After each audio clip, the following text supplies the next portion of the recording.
Papillon yang dirilis pada tahun 2017. Papillon adalah bahasa Prancis yang berarti kupu-kupu. Cerita film ini berdasarkan kisah nyata seorang narapidana yang berhasil kabur dari penjara Camp de la Transportation di Guyana. Pria tersebut bernama Henry Carrier yang ditahan pada tahun 1933. Henry yang dijuluki Papillon menulis autobiografi yang lalu dijual sebagai buku berjudul Papillon. Film ini sendiri merupakan adaptasi dari film yang telah dibuat pada tahun 1973 dengan judul yang sama. Lalu, bagaimana kisah pelarian Henry Carrier dari penjara yang amat sangat mengerikan tersebut? Untuk itu, mari kita siapkan waktu, konsentrasi, dan selamat menyaksikan.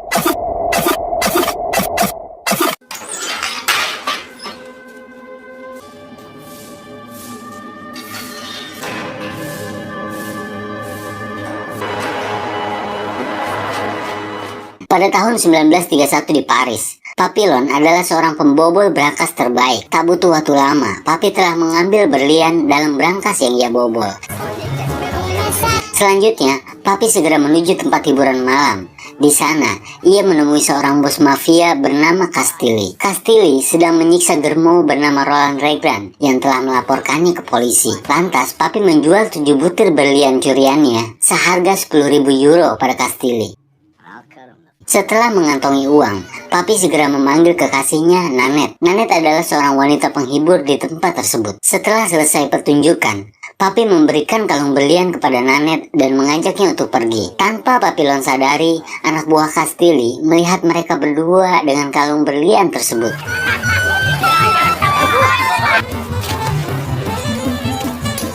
Esok paginya, Nanette mengajak Papi untuk meninggalkan Paris dan hidup sebagai keluarga sederhana di pedesaan. Namun, Papi meminta waktu 6 bulan padanya untuk lebih dulu mengumpulkan uang.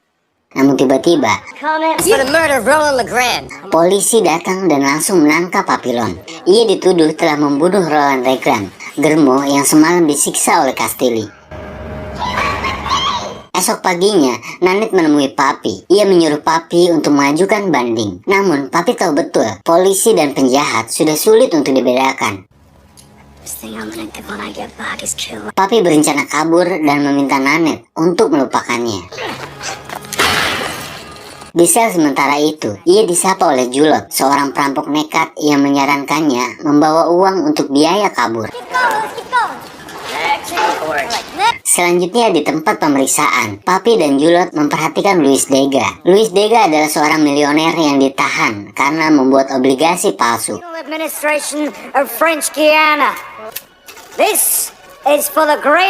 Selanjutnya, para napi ini akan dipindahkan ke Camp de la Transportation, sebuah penjara di Guyana, Amerika Selatan. Kemudian, para napi diboyong menuju kapal tahanan. Dalam perjalanan, istri dan pengacara Degas mengatakan bahwa mereka akan mengajukan banding dan Degas dapat pulang sebelum Natal. Setibanya di dalam kapal tahanan, Papi dan Julot menyiapkan tempat untuk Degas. Papi menawarkan diri untuk menjadi bodyguardnya dengan imbalan uang untuk kabur. Namun di situasi seperti ini, Louis Degas sulit untuk mempercayai siapapun. Dan akhirnya Degas menolak tawaran dari Papi.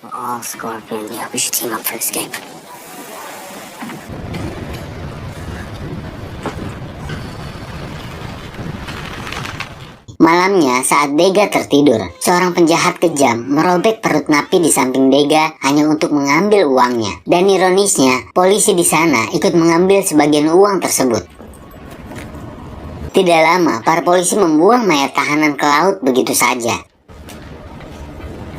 Mengingat kejadian semalam, pagi harinya, Degas terus mengikuti Papillon. Degas mulai khawatir. Akhirnya, Degas sepakat untuk menyewa Papillon sebagai bodyguardnya sampai ia bebas. Louis Degas tak berniat kabur karena ia yakin istri dan pengacaranya akan mengajukan banding untuknya. Malam harinya, penjahat kejam itu kembali beraksi. Kali ini, ia mengincar Louis Degas. Papi segera menjatuhkannya. Penjahat itu tak mengetahui siapa yang menyerangnya, hingga ia memukul dengan membabi buta.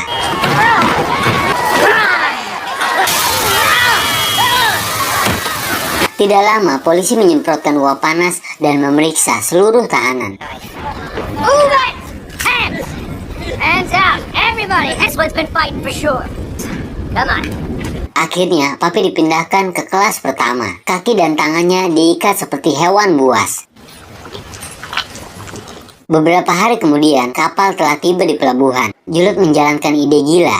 Ia sengaja menyayat kakinya agar bisa masuk ke rumah sakit.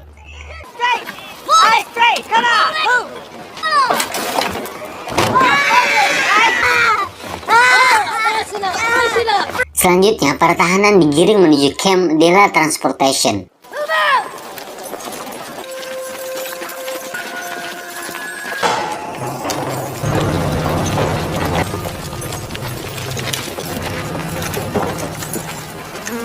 Mereka semua dikumpulkan di sebuah lapangan. Lalu, kepala penjara berpidato di samping Juletin. Ia mengatakan bahwa siapapun yang berusaha kabur akan diisolasi selama 2 tahun. Hukuman kedua selama 5 tahun. Dan apabila seorang napi berani membunuh sipir, maka napi tersebut akan langsung dieksekusi. Seperti biasa, Papi mencari tempat di pojok untuk melindungi Luis Dega. Uniknya, satu ruangan sel di penjara tersebut diisi oleh banyak napi. Setelah mendapat tempat, Papi menemui kepala kamar dan memesan pekerjaan di rumah sakit. Kepala kamar meminta biaya 1.000 euro dibayar cash, tanpa tawar-menawar. Tidak pikir panjang, Luis Dega segera mengeluarkan uang tersebut dan membayarnya.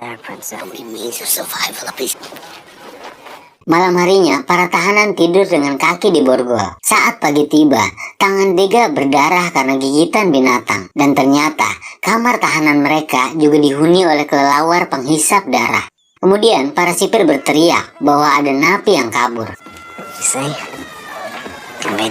Selanjutnya, pembagian tempat kerja. Papi dan Dega ditempatkan di rumah sakit. Namun sayangnya, wakil kepala sipir memindahkan mereka ke Route Zero. Rupanya, adik ipar wakil kepala sipir ini ditangkap karena dokumen palsu yang dibuat oleh Dega. Wait. Take him too. Here,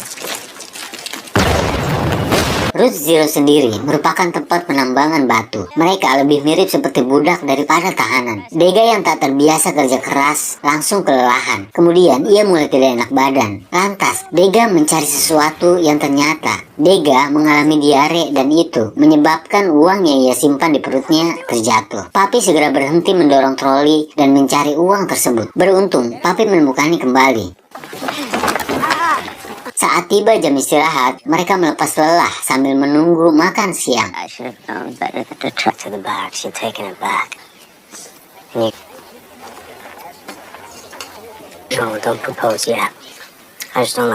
Tiba-tiba di samping Dega, seorang tahanan meninggal karena kelelahan. Tanpa ragu, Selir, seorang napi senior, mengambil jatah roti mayat tersebut lalu membaginya kepada Papi.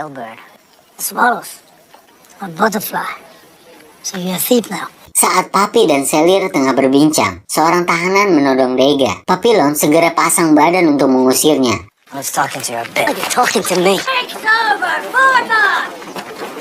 Di jalan, mereka bertemu rombongan wanita pesanan dan seorang germo yang meminta tumpangan. Papi menanyakan perahu pada germo tersebut. Germo tersebut membandrol harga 5.000 euro untuk tumpangan perahu, dan ia akan pulang 3 hari lagi. Beres bekerja, Papi dan Dega membersihkan diri. Ternyata, orang yang menodong Dega sebelumnya masih menyimpan dendam. Ia datang bersama 2 orang temannya untuk membuat perhitungan.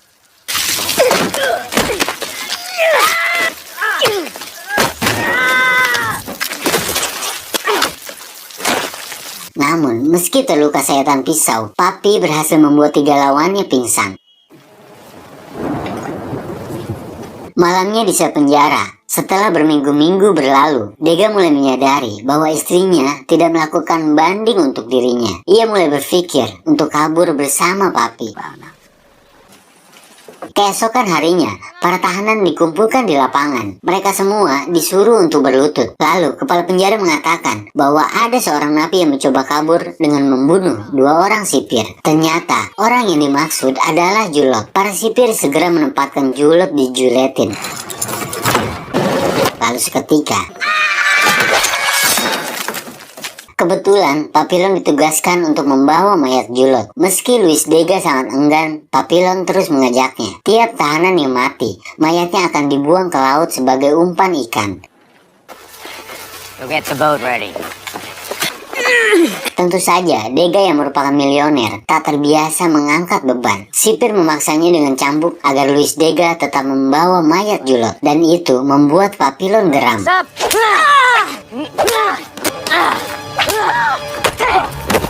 Kesempatan tersebut digunakan Papi untuk kabur. Papillon!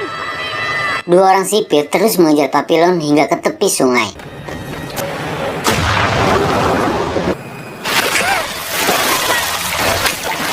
Luis Dega sangat frustasi karena ditinggal oleh Papillon begitu saja. Come on.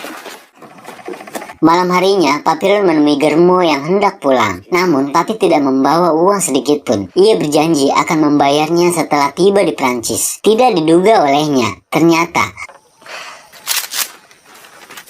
Papillon masuk ke dalam perangkap sang Germo. Papillon dibawa kembali ke penjara. You're lucky that guard didn't die. Beruntung, sipir yang ia pukuli tidak mati. Sehingga Papillon hanya mendapatkan hukuman isolasi selama 2 tahun di Pulau Saint Joseph. Konon, banyak napi yang gila setelah diisolasi di pulau tersebut.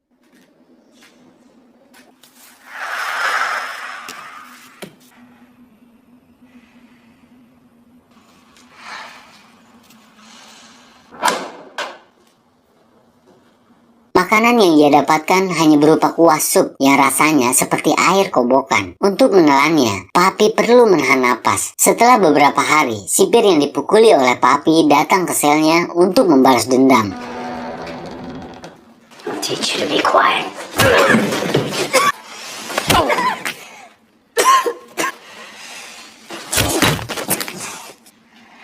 Come on, he's crazy. Come on.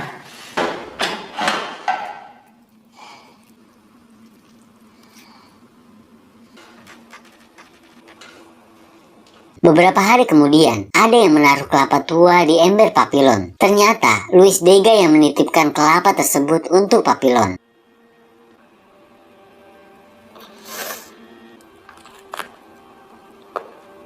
Kelapa tua pemberian Luis Dega adalah satu-satunya nutrisi yang bisa Papi dapatkan.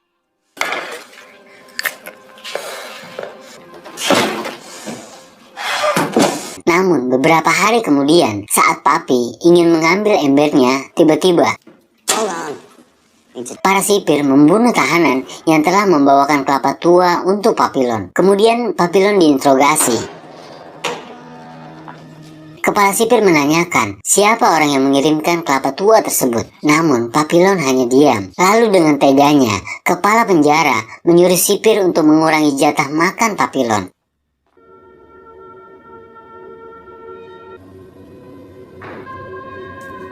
Hari demi hari, Papillon kekurangan nutrisi. Badannya semakin kurus. Setiap ia mengintip keluar, selalu ada mayat yang diseret untuk dibuang ke laut.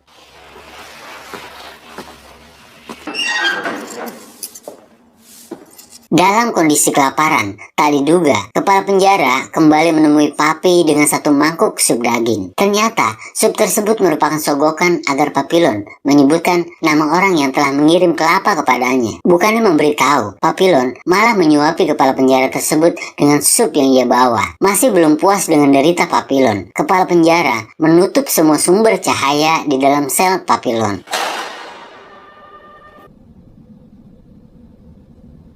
Bukannya mati, Papillon malah berhalusinasi. Tidak lama, Papillon melihat brankas di tembok sel.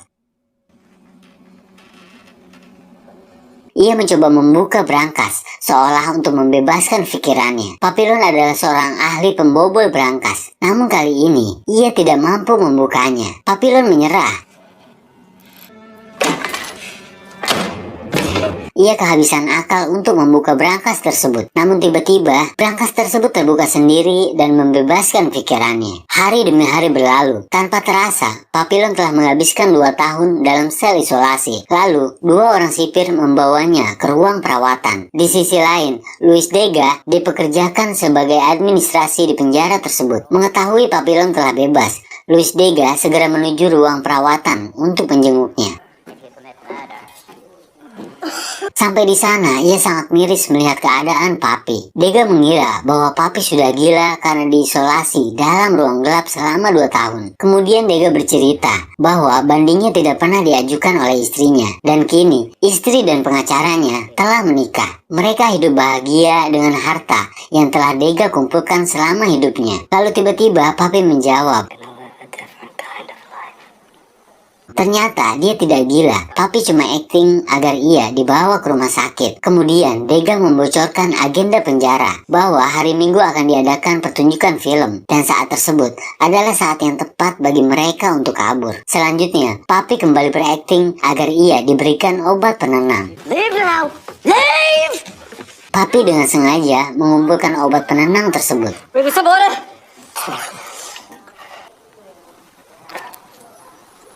Malam harinya, Papi mendengar suara ribut-ribut di kamar mandi. Ternyata, seorang penjaga mencoba untuk melecehkan seorang napi laki-laki di sana. Setelah penjaga pergi, Papi mendekati lelaki tersebut. Dia bernama Maturet yang dihukum atas kasus pembunuhan. Kemudian, Papi mengajak Maturet untuk kabur. Tugasnya adalah mengalihkan perhatian penjaga di ruangan tersebut. Well, nobody framed me. Esok harinya, Selir berpura-pura gila agar masuk ke ruang perawatan. Ia telah menghubungi penjual perahu yang meminta uang 50% sebagai tanda jadi. There.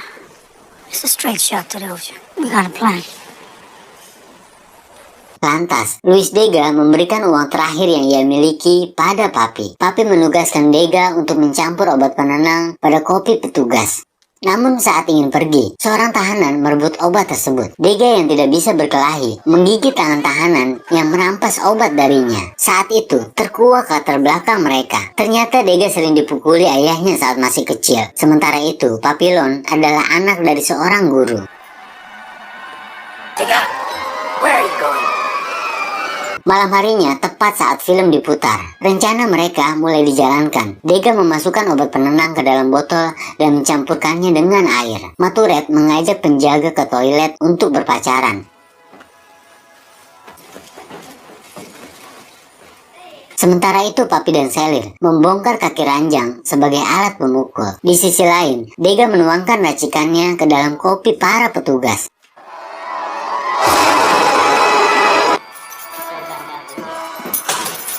Lalu, Papi dan Selir melumpuhkan penjaga di toilet.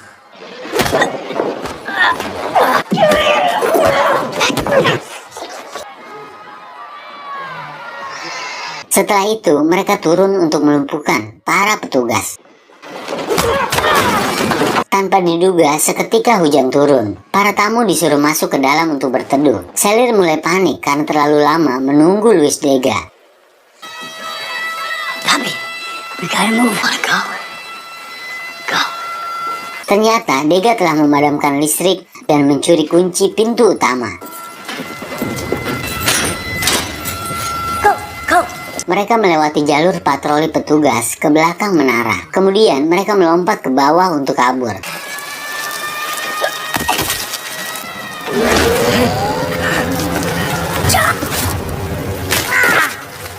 Sayangnya, kaki Dega terkilir hingga semakin memperlambat mereka. Setibanya di hutan, mereka ditodong oleh segerombolan orang. Namun ternyata, penodong tersebut adalah orang yang menjual perahu pada mereka. Penjual perahu segera meminta sisa uang tagihan. Papi dan Luis Dega sempat ragu pada penjual tersebut. Setelah memberikan uang kepadanya, ternyata penjual tersebut adalah orang jujur. Mereka segera menyiapkan perahu dan berlayar. Pagi itu, air laut sangat tenang. Namun siang harinya, perahu mereka bocor, kemudinya pun patah.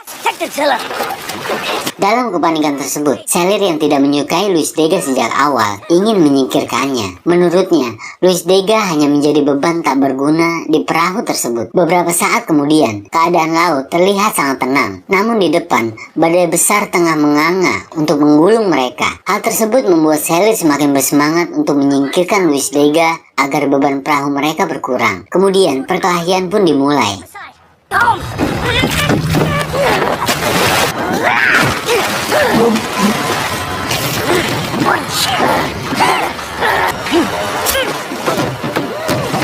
Luis Dega kehabisan kesabaran dan menusuk selir berulang kali. Mereka membuang selir ke laut, namun perahu mereka semakin mendekati badai.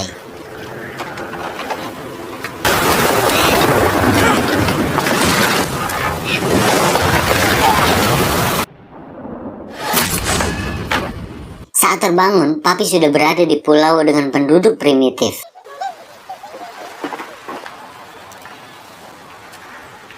Tidak lama, ia bertemu seorang biarawati. Biarawati tersebut mengatakan bahwa ia tahu dari mana Papi berasal. Lalu, Papi meninggalkannya untuk mandi.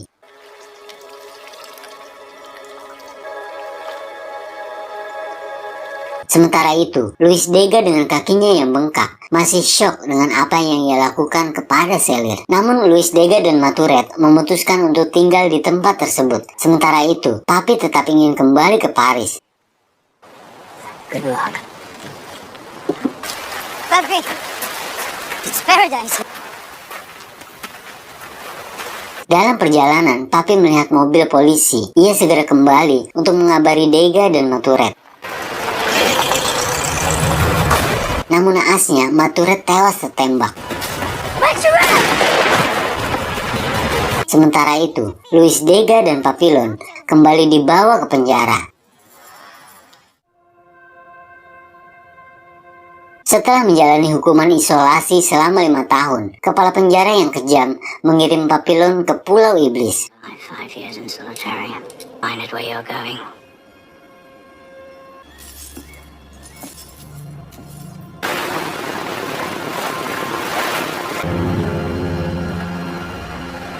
Dalam bangunan di pulau tersebut, lebih banyak orang gila daripada orang waras.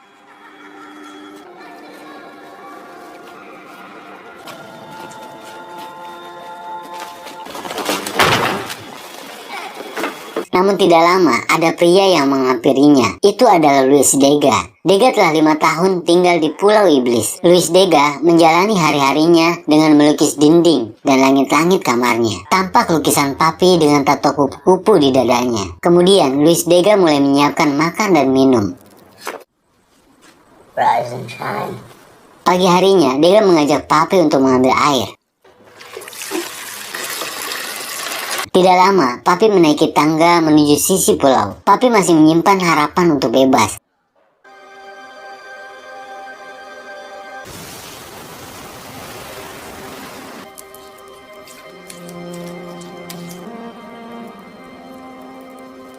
Di hari berikutnya, Papi mengajak Luis Dega ke sisi pulau. Papi melemparkan sebuah kelapa tua. Kemudian, kelapa tua tersebut terbawa ombak menjauhi pulau. Ride the current to freedom.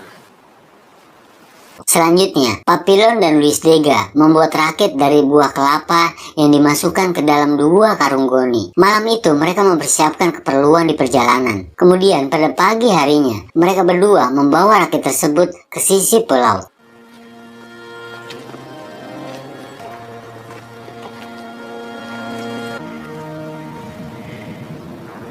The fall will probably kill us. Saat Papi menyatukan rakit, ternyata Luis Dega tidak berencana untuk kabur. Ia melakukan semuanya hanya untuk membantu Papillon. Ini adalah upaya ketiga Papillon untuk kabur.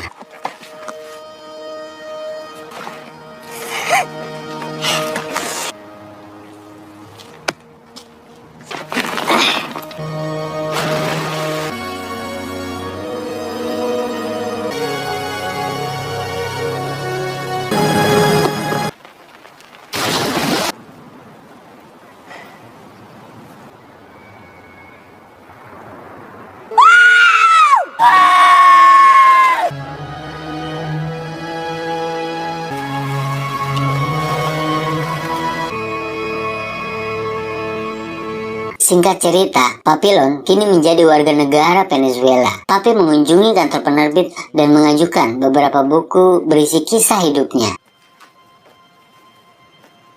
My wife convinced me to write it all down.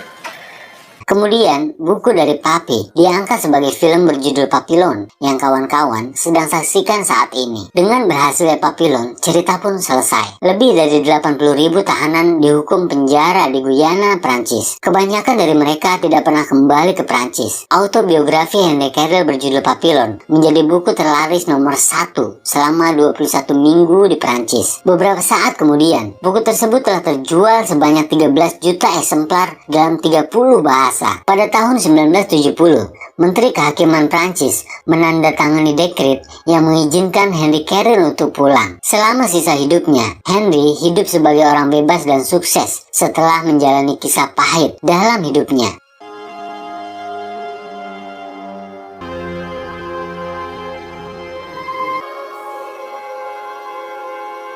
Papi mengajarkan kita untuk pantang menyerah dan fokus pada tujuan. Dalam prosesnya, kita akan menemui kegagalan. Namun bagi orang cerdas yang pantang menyerah, kegagalan justru menjadi kisah manis untuk diceritakan. Akhir kata, terima kasih telah menonton. Jangan lupa subscribe, tetap semangat kawan, dan wassalam.